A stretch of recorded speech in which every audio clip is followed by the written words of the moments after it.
I roll him over. Now, was he stable just a few seconds ago? Is he stable now? No. That's worth a point, isn't it?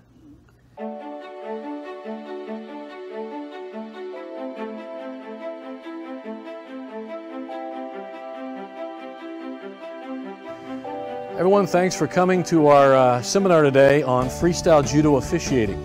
My name is Steve Scott, and what we're here to do is to train you as officials and referees in the sport of judo, specifically using the freestyle judo rules that we have in the Amateur Athletic Union, the AAU. Real quick background on what we've been doing. In 2008, developed a set of rules, what has kind of been now known as freestyle judo. It's not a new style of judo, it's not different judo, it's still Kodokan judo. It's just the whole concept is allowing the athletes, allowing the coaches in the dojos to coach the full concept of what judo is, of Kodokan judo, and allow them to do it in a competitive situation.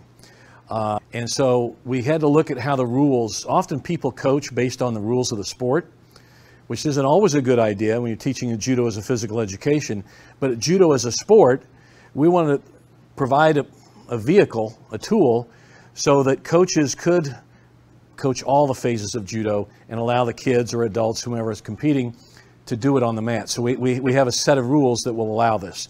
That's what's involved in the freestyle judo rules. We started in 2008, in October of 2008, at several experimental tournaments in the Kansas City area.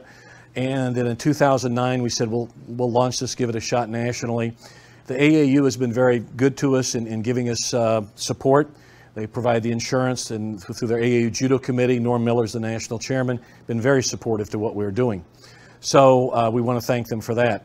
And in 2009, in November 2009, we had our first Freestyle Judo Nationals, Kearney, Missouri, near Kansas City. Kenny Brink put it on, one of my good black belts, very innovative guy. We had close to 200 contestants show up for it. Very, very successful. So we were very, very pleased with what happened. And it's been doing pretty well ever since. We've been holding about the same amount of numbers just about every year. So the numbers have been good. So there are enough people out there that show that this has legs. This is something that people want. Is it the mainstream of judo? Apparently not. You know, the other organizations still do what they do. That's fine. But this is a great developmental program if you want to look at it in that sense. And it's also a great way, since we're the only people doing freestyle judo, it's a great way if you want to pursue this as a competitive sport in and of itself. We do have some very good athletes coming out every year for our nationals, both junior, senior levels, and masters. So it's been successful so far. We want to keep it going. This is why you're important. We need good referees. We need good officials. And I do these clinics in various places so we can develop more referees and more clinic and more officials. So thank you for attending. Okay, what this is judo. When you see a freestyle judo match, just like Vincente's father said, he said, what's the difference? This is judo. He said, that's the point. That's the point. It is just judo, okay? We start them out, bow, hajime, the whole thing, just like you know, okay? Our job as a referee, I kind of stole this from wrestling because I have a strong sambo background and wrestling background. If we referees approach a match like a wrestling or sambo referee does, we're out of the picture. We're not out of the picture totally. We're managing the match. We're making sure it's safely done and fairly done. We're providing safe, objective officiating. We want to prevent injuries. That's a big job. I've officiated a lot of sports, football, wrestling, basketball, and one of the things we always do is make a fair call and make sure the match is safe. And so we stress that. So anyway, the match would start. You know, normally, hajime, we have the same calls, all that's the same, okay? No hand gestures. The very old days, they go, hajime. We don't do that. We bow to each other, hajime. Step out of the picture, make yourself present to officiate the match, okay? So that's the procedure. They still come on the mat, they bow, they're ready to go. Same as any other judo tournament in the world, all right? Now, where we get a difference is when we call the points. And ippon is still an ippon. We'll start with the point structure, okay? Ippon. Now, you notice I'm wearing red or white. You may have, I'll step out here secondly. I may choose to wear this. Now, the AAU referees often wear a shirt like this, but you don't have to. You can be in a white shirt. you know, it could have, you know, AAU logo or no logo at all. Just look professional. And wear, you know, a white polo shirt, some type of polo shirt. Don't just show up in shorts and, you know, a T-shirt that says, you know, Hawaiian surfing or something. You know, look professional. And generally the dark pants or khaki pants, the referee shirt or a white shirt. And we have bands if you choose to wear them. Now it may be red and blue or red and white or blue and white, depending on, like at our nationals this last year, James Wall had blue and white, okay? And in Kansas City, we picked this up from when I used to travel a lot in Europe. They always did red and white. So it doesn't matter. One athlete will be wearing a white belt. One athlete will be wearing either a red belt or a blue belt for color purposes. They don't have to wear a blue gi or a white gi, okay? Judo doesn't need to be that expensive. It's just as long as a standard judo gi that meets all the same requirements as the International Federation or other organizations, just as long as it's a legal judo gi. And we don't care the color, really. It could be any color we choose. It doesn't matter, okay? You can have two guys in blue gis, two guys in white. It doesn't matter to us, all right? So that's the bands. I'm not going to use them right now because I do have the shirt on.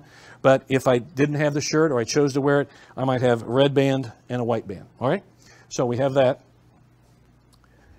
When I make the calls, ippon. If red through white, ippon, soremare. Just like any other rule, but I'm holding up the red side, aren't I? Now, to make sure, because we have a lot of volunteers, mainly volunteers who are working the table, I'll say, ippon, red, soremare, just to make sure. That's a good idea in any judo match. Ippon, white, soremare. Okay? We know. Ippon, for white, the match is over. Remember, always call soremare after you call ippon. Means the match is over. Standard as any judo rules. We have them here too. All right?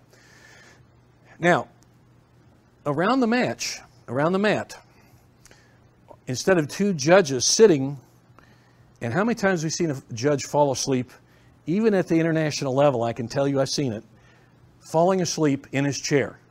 Okay? Nothing. It gets boring sometimes. So to stop that, our side referees, our side judges, walk about the mat. Okay, think about basketball officiating. I used to officiate, we had the triangulation deal.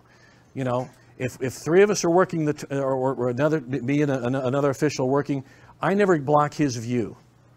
Okay, so if I'm the center official and we have two guys roving around, they're always making sure they're on opposite sides of the mat so they get another set of eyeballs on that different view from mine. So we may have an official here, maybe an official there. I'm working it here, I'm working it here, I'm looking at it. They're constantly shifting their movement too, so they can constantly get a good view of the action.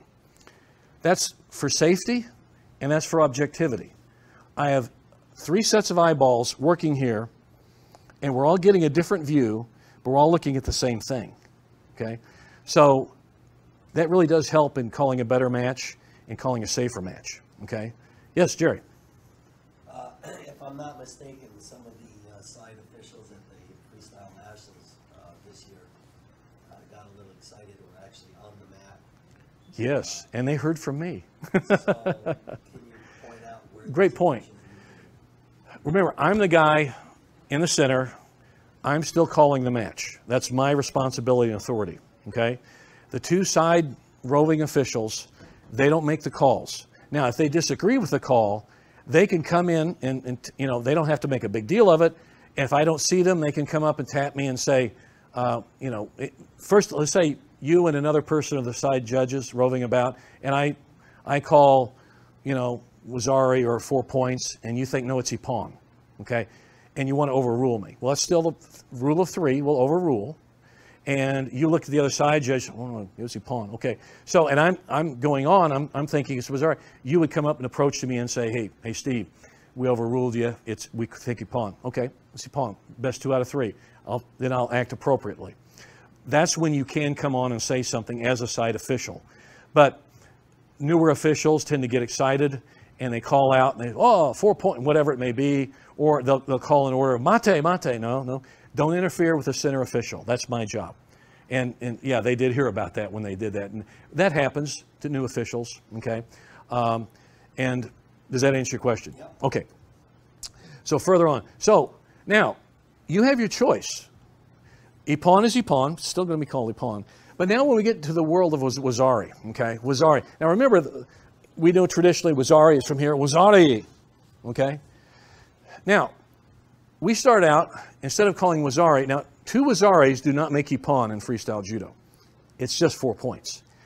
Wazari means almost a technique, Waza-ari, okay? That means it's almost a technique, almost a full point. It's almost complete. Now, some time ago, it wasn't used that Wazaris were just Wazaris, and you could have a number of them, and then the rules changed through the years. In the 30s, I think, they started with 2 Wazaris made Ippon. Well, to us, it's almost a technique. It's not quite Ippon. It doesn't make 2 Wazaris do not make Ippon, okay? It's worth 4 points. So we use the numerical structure here because people can understand, kids can understand, parents can understand, athletes can understand a score of 7-4, okay? And it's accumulative. You know, I mean, these points accumulate.